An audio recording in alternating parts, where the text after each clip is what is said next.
मानक hydrogen electrode, most important question है आपका, मानक हाइड्रोजन इलेक्ट्रोड या नॉर्मल हाइड्रोजन इलेक्ट्रोड, पेपर में आता है। कक्षा 12वीं क्लास का अध्याय कौन सा? अध्याय 3 वैद्युत रसायन। अध्याय 3 में आपको पेपर में प्रश्न बन करके आएगा कि मानक हाइड्रोजन इलेक्ट्रोड कैसे बनता है, इसका सचित्र वर्णन कीजिए। मानक हाइड्रोजन इलेक्ट्रोड किसे कहते हैं, इसका सचित्र वर्णन कीजिए। तो यहां पर देख सकते हो ये जो चित्र बना हुआ है, ये चित्र है आपका मानक हाइड्रोजन इलेक्ट्रोड का। इसमें क्या होता है, इसमें सबसे पहले एक पात्र होता है। इसमें सबसे पहले क्या होता है? पात्र। आज तक है ना, कांच का एक क्या होता है, यहाँ पर एक पात्र होता है। किसका पात्र होता है? कांच का एक पात्र होता है। इसके अंदर हाइड्रोजन आयन का विलयन भरा होता है। क्या भरा होता है? इसके अंदर जो विलयन भरा होता है वो किसका होता है? हाइड्रोजन आयन का। और कितने मोल पर? 1 मोल वाला हाइड्रोजन आयन का विलयन होता है। कितने मोल वाला? 1 मोल सांद्रण वाला। 1 मोल सांद्रण वाला मतलब पानी भर दी हमने और पानी के अंदर हमने 1 मोल हाइड्रोजन घोल दिए। कितनी घोल दिए? 1 मोल हाइड्रोजन। ठीक है, तो उसके अंदर कितनी सांद्रता वाला? 1 मोल सांद्रता वाला क्या भरा होता है? H+ आयन, हाइड्रोजन आयन का क्या भरा होता है? विलयन भरा होता है। इसी के साथ साथ क्या होता है, इस पर हम एक कांच की उल्टी नली लेंगे और इस कांच की नली में हम क्या करेंगे, इस कांच की नली में हम प्लेटिनम का एक तार लगा देंगे। क्या लगा देंगे? प्लेटिनम का एक तार। और ये जो प्लेटिनम का तार लगा रहेगा, इसके नीचे प्लेटिनम ब्लैक की एक पट्टी बांध देंगे। क्या बांध देंगे? प्लेटिनम ब्लैक की एक क्या लगा देंगे? पट्टी बांध देंगे। और प्लेटिनम का जो तार रहेगा उसके ऊपर हम यहाँ पर मरकरी यानी पारा, थर्मामीटर में होता है मरकरी पारा, वह मरकरी या पारा को हम यहाँ पर भर देंगे। ठीक है ना। और ये जो प्लेटिनम की जो नली रहेगी वो किस में डूबी रहेगी? कांच की नली में डूबी रहेगी। कहाँ रहे? किस में लगी रहेगी? कांच की नली में लगी रहेगी। और इसके ऊपर हम कांच का एक जैकेट लेंगे। क्या लेंगे हम यहाँ पर? कांच का एक जैकेट। कांच का जो जैकेट रहेगा वो नीचे से खुला रहेगा, यहाँ से, है ना। इसमें छेद रहेंगे। क्या रहेंगे इसमें? छेद। अब इतना सब बनने के बाद हम क्या करेंगे, इस कांच की नली में अब हम क्या करेंगे, 1 वायुमंडलीय दाब पर। कितने वायुमंडलीय दाब पर? हवा का प्रेशर कितना रहेगा? 1 atm। 1 वायुमंडलीय दाब पर हम यहाँ पर शुद्ध हाइड्रोजन गैस, कौन सी गैस? शुद्ध हाइड्रोजन गैस 1 वायुमंडलीय दाब पर हम करेंगे यहाँ पर प्रवाहित करेंगे इस नली में, प्रवाहित। जैसे ही हम 1 वायुमंडलीय दाब पर शुद्ध हाइड्रोजन गैस को इस नली में प्रवाहित करेंगे तो यहाँ पर ये जाएगी। अब ये जो नली है, ये नली किस में डूबी है? ये जो प्लेट है, प्लेट काय में डूबी है? विलयन में डूबी है, H+ के विलयन में डूबी है। और यहां से फिर हवा भी आएगी। हवा में कौन सी गैस है? हाइड्रोजन गैस है। तो कुछ हाइड्रोजन गैस इस नली के द्वारा एब्जॉर्ब कर ली जाएगी, है ना, अधिशोषित कर ली जाएगी। कोयला देखियो, कोयला को जब पानी में डालोगे तो पानी कोयला के अंदर पूरा नहीं जाता, लेकिन ऊपरी सतह पर गीला हो जाता है। इसको हम अधिशोषण कहते हैं। क्या कहते हैं? अधिशोषण। अध्याय 5 में आप लोग पढ़ोगे केमिस्ट्री में अधिशोषण के बारे में। ठीक है, पूरा चैप्टर अधिशोषण पर है। तो अधिशोषित क्यों आती है यहाँ पर? ये अधिशोषित होगी, अधिशोषित। अब धीरे से क्या होगा, यहाँ पर हाइड्रोजन गैस है और यहाँ पर कौन सा? H+ आयन है। ठीक है, तो हाइड्रोजन गैस और H+ आयन के बीच में क्या होने लग जाएगी? क्रिया साम्य स्थापित हो जाएगा। स्थापित हो जाएगा किस किस के बीच में? हाइड्रोजन गैस और H+ आयन के बीच में क्या स्थापित हो जाएगा? साम्य स्थापित हो जाएगा। और साम्य स्थापित होने के साथ साथ इस तार में इलेक्ट्रॉन का प्रभाव होना चालू हो जाएगा। इस प्रकार के इलेक्ट्रोड को हम बोलेंगे मानक हाइड्रोजन इलेक्ट्रोड। इसका इस्तेमाल आप कैथोड की तरह भी कर सकते हो और इसका इस्तेमाल आप एनोड की तरह भी कर सकते हो। ठीक है, आया समझ में? कैथोड और एनोड दोनों की तरह से क्या होता है? इस्तेमाल होता है। ठीक है, अब समझो यहाँ पर कापी में क्या लिखिए आपने, देखो इसमें आयताकार प्लेटिनम की एक प्लेट होती है। देखो कभी भी हो याद नहीं करते, रट्टा नहीं लगाते। रट्टा लगाओगे भूल जाओगे। पढ़ते जाओ, चित्र को देख के समझते जाओ। चित्र को दिमाग में बिठा लो, कैप्चर कर लो कि ऐसा ऐसा बीकर है, ये रखा हुआ है। इमेजिन करो, इमेजिन करके कल्पना करके याद करो तो अच्छा याद होगा। इसमें आयताकार प्लेटिनम की एक प्लेट होती है। ठीक है, इसमें आयताकार किसकी प्लेट है? एक प्लेटिनम की क्या होती है? प्लेट होती है। आगे समझ में? फिर आगे पढ़ा मैंने, इस पर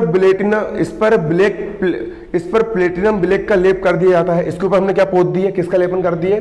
प्लेटिनम ब्लैक का हमने क्या कर दिया? इसमें लेपन कर दिए। इस प्लेटिनम की प्लेट को प्लेटिनम के तार से जोड़ देते हैं जो कि कांच की नली से लगा रहता है। इस प्लेटिनम ब्लैक की जो प्लेट है इसको हमने प्लेटिनम के एक तार से क्या कर दिया, हमने इसको जोड़ दिए। और ये जो प्लेटिनम का तार है किससे लगा रहता है, कांच की नली से लगा रहता है। किससे लगा रहता है, कांच की नली से लगा रहता है ना। इसके बाद नली के अंदर तार मरकरी का थोड़ा सा मात्रा में डूबा रहता है। नली के अंदर का जो तार रहता है वो किससे डूबा रहता है, मरकरी यानी पारा से क्या रहता है, डूबा रहता है। चित्र देख के समझना है बिल्कुल ना, पारा से डूबा रहता है। ठीक है, जहां से किसी अन्य कॉपर के तार द्वारा उसका संपर्क बाहरी पथ से कर सकते हैं। हम इस तार को हम कॉपर के तार से जोड़ लेंगे और इसका इस्तेमाल हम बिजली बनाने के लिए कर सकते हैं, कर सकते हैं। चलो इसके बाद अब इस है ना, प्लेटिनम की प्लेट कांच की जैकेट के द्वारा घिरी रहती है। प्लेटिनम की जो प्लेट जो है, ये वाली प्लेट, ये किसके द्वारा घिरी रहती है, कांच का एक जैकेट रहता है। किसका जैकेट, कांच का एक जैकेट। इसके द्वारा कौन घिरी रहती है, प्लेटिनम ब्लैक की प्लेट कांच के जैकेट द्वारा क्या रहती है, घिरी रहती है। इस जैकेट के ऊपर एक पार्श्व नली होती है। इस जैकेट के ऊपर एक क्या लगी होती है, पार्श्व नली लगी होती है। क्या लगी होती है, पार्श्व नली लगी होती है।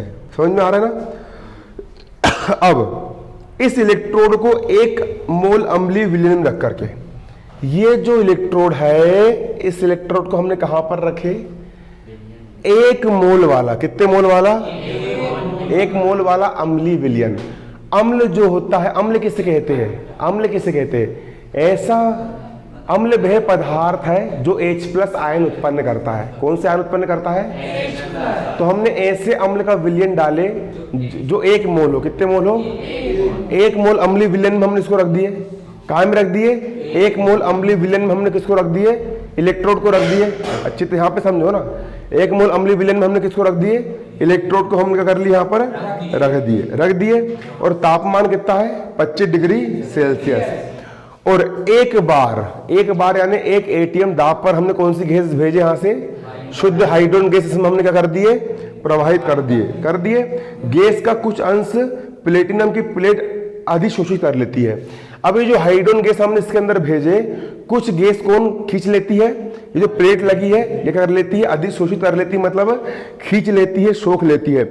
और कुछ ही देर में अधिशोषित हाइड्रोजन, यहाँ की हाइड्रोजन और हाइड्रोजन आयन के बीच में क्या स्थापित हो जाता है, साम्य स्थापित हो जाता है। इस प्रकार बना जो इलेक्ट्रोड होता है उसको हम कौन सा इलेक्ट्रोड कहते हैं, मानक हाइड्रोजन इलेक्ट्रोड कहते हैं। ईमानदारी से बताओ, सरल लगा कठिन लगा, सरल लगा है। एक बार समझ लोगे, एक बार पढ़ लोगे, तुम लोग से यहाँ पर बेसे ही याद हो जाएगा। देखो अब ये कैथोड की तरह भी कार्य करेगा और एनोड की भी तरह कार्य करता है।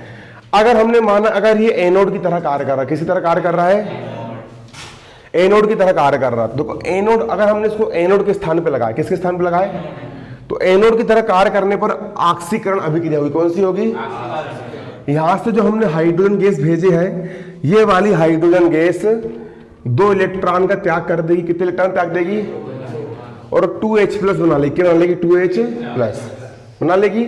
इलेक्ट्रॉन का त्यागना क्या कहलाता है, ऑक्सीकरण अभिक्रिया कहलाता है।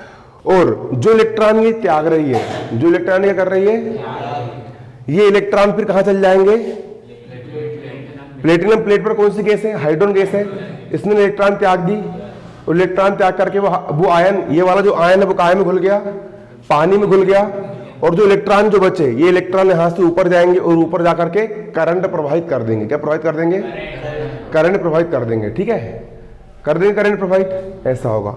ठीक है, तो इसको हम क्या लिख सकते हैं, देखो हाइड्रोजन गैस थी, हाइड्रोजन गैस प्लेटिनम की तार, पीटी मतलब प्लेटिनम का तार, प्लेटिनम के तार में कौन सी गैस डाले हमने, प्लेटिनम के तार में कौन सा गैस डाले हमने, हाइड्रोजन गैस डाले। कितने दाब पर डाले, डाल दिए।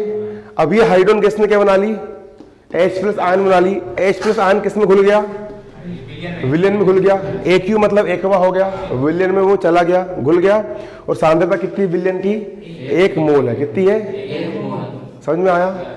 अब अगर मान के चलो यही हाइड्रोजन गैस, अगर ये वाला जो लगा है हाइड्रोजन इलेक्ट्रोड, अगर ये कैथोड की तरह कार्य करता है, किसकी तरह कार्य करता है, तो कैथोड पर अपचयन अभिक्रिया होगी। कौन सी अभिक्रिया होगी, अब कैथोड की तरह कार्य करने पर क्या होगा, यहां पर कौन से आयन है, ऑलरेडी H+ आयन है। कौन से आयन है यहां पर, कौन से आयन है, जो कायन में घुले हुए हैं, मतलब विलेन में घुले हुए हैं। अब हमने इसको कैथोड के स्थान पे लगा दिए, मतलब दूसरी जगह से क्या आ रहा है, इलेक्ट्रॉन आ रहा है इलेक्ट्रॉन दूसरी जगह से। वो इलेक्ट्रॉन इस तार में घुसे, यहां से अंदर आए अंदर आए अंदर आए अंदर आए, यहां पर इलेक्ट्रॉन है। अब यहाँ के H+ आयन किसके पास चिपक जाएंगे, यहाँ के H+ आयन के पास जाएंगे, है ना। और हाइड्रोजन गैस यहाँ पर आकर के चिपकती जाएगी, है ना। उधर से इलेक्ट्रॉन आते जाएंगे और ये चिपकती जाएगी, है ना। विलियन के H+ आयन है, विलियन के कौन से आयन, H+ आयन है। और इलेक्ट्रॉन कहाँ से आए, उधर से आए, उधर से क्या आए, इलेक्ट्रॉन आए। और इनने 2 इलेक्ट्रॉन ग्रहण कर ली और कौन सी गैस बना ली, हाइड्रोजन गैस बना ली, जो बुलबुला बन के क्या हो जाएगी, यहाँ से उड़ जाएगी। बुलबुला बन के क्या हो जाएगी, वो उड़ जाएगी।